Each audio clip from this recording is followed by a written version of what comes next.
Morning बच्चों। देख आज आपको एक नया टॉपिक स्टार्ट करवाने वाली हूँ मैं मैथ्स में। बाकी जितने भी कंसेप्ट है वो सारे आपके क्लियर हो गए है ना।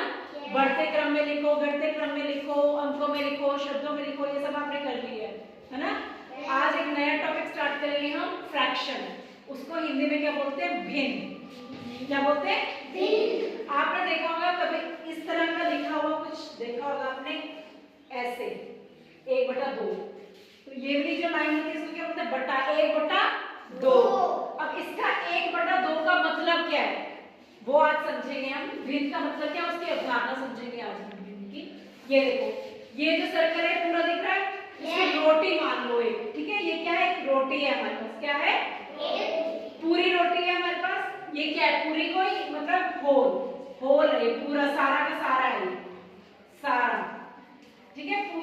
पूरी रोटी है गोल, कोई इसमें कोई भी टुकड़ा तोड़ा नहीं गया। अगला क्या है? इसी रोटी को हमने दो भागों में डिवाइड कर दिया, आधी आधी दे दी, आधी हमने दिव्यांशु को दे दी, आधी हमने अंजलि को दे दी। तो एक रोटी के हमने कितने भाग कर दिए? कितने भाग कर दिए? दो भाग कर दिए। एक पूरी रोटी थी हमारे पास, उसके हमने दो भाग कर दिए, तो हम उसको कैसे लिख सकते हैं? 1/2, ठीक है। अब उसी रोटी को एक और खाने आ गई, गीता भी आ गई कि मुझे भी दो, मुझे भी दो। तो हमने उसी रोटी के 3 भाग कर दिए।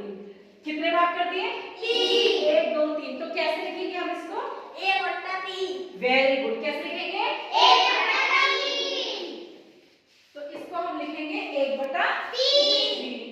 फिर अब वो कहता है, अब अंशिका कहती है मुझे भी दो, मुझे भी दो, मैं भी खाऊंगी रोटी। तो उसी रोटी के हमने 4 हिस्से कर दिए। कितने कर दिए? 4। तो उसको भिन्न में कैसे लिखेंगे? 1/4। फिर उसके बाद आई शिवांगी, मुझे भी दो, मुझे भी दो, मैं भी रोटी खाऊंगी, मुझे भी भूख लगी है। तो हमें क्या करना पड़ा? एक रोटी के कितने हिस्से कर दिए हमने? 5। तो कैसे लिखेंगे हम? 1/5। 1/5। Very good. तो ये समझ में आया आपको कंसेप्ट कि कोई भी चीज जो पूरी होती है उसको हम अलग अलग भागों में जब बांटते हैं, कभी आधा कर देते हैं, फिर उसका 1/3 कर देते हैं, 1/4 कर देते हैं, एक उसका 5वां हिस्सा कर देते हैं, ठीक है। तो उसको क्या बोला जाता है? भिन्न।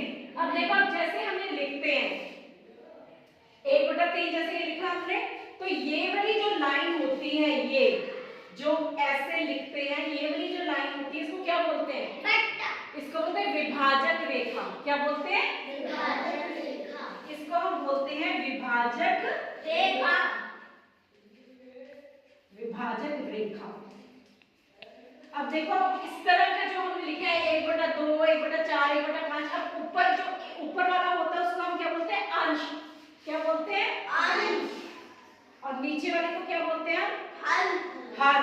ये जो एक है, जो लाइन के विभाजक रेखा के जो ऊपर है वो है अंश, और विभाजक रेखा के जो नीचे है उसको क्या बोलेंगे? हल। उसको इंग्लिश में हम क्या बोलते हैं? ऊपर वाले को बोलते हैं हम न्यूमरेटर। क्या बोलते हैं? न्यूमरेटर। और जो नीचे वाला होता है उसको हम बोलते हैं डिनोमिनेटर। आगे समझ सबको? भिन्न की अवधारणा स्पष्ट हो गई सबको? जब भी कोई पूरी चीज को भागों में बांटा जाता है उसको भिन्न कहते हैं। और जो भिन्न की जो लाइन होती है उसको कहते हैं विभाजक रेखा, ये वाली जो लंबी सी लाइन होती है। और जो ऊपर वाला होता है, ऊपर वाली जो संख्या होती है उसको हम बोलते हैं न्यूमरेटर, नीचे वाले को हम क्या बोलते हैं? डिनोमिनेटर, ठीक है। ऊपर वाला अंश, नीचे वाला हल, ठीक है। समझ में आ गया सबको? इसका एक दूसरा, वैसे तो हम इसका ऐसे पढ़ते हैं 1/2, ठीक है, 1/3, पर इसका दूसरा नाम क्या है? दूसरी तरीके से भी हम बोल सकते हैं। क्या बोल सकते हैं? 1/3, ठीक है, आधा, 1/3, 1/4, ठीक है, 5वां हिस्सा, ऐसे इस तरीके से भी इसको समझा जाता है। आ गया इतना समझ? अब हम कुछ एक्सरसाइजेस करेंगे विभिन्न के, ये इसके भिन्न के ऊपर, तब आपको और क्लैरिटी होगी, ठीक है। अभी आपको इतना कंसेप्ट समझ में आ गया? क्या होता है भिन्न? ऊपर वाला क्या होता है? क्या होता है ऊपर वाला? अंश। नीचे वाला क्या होता है? हल। और जो लाइन होती है जो उनको डिवाइड करती है अंश और हल को, उसको क्या बोलते हैं? विभाजक रेखा। Very good, clapping.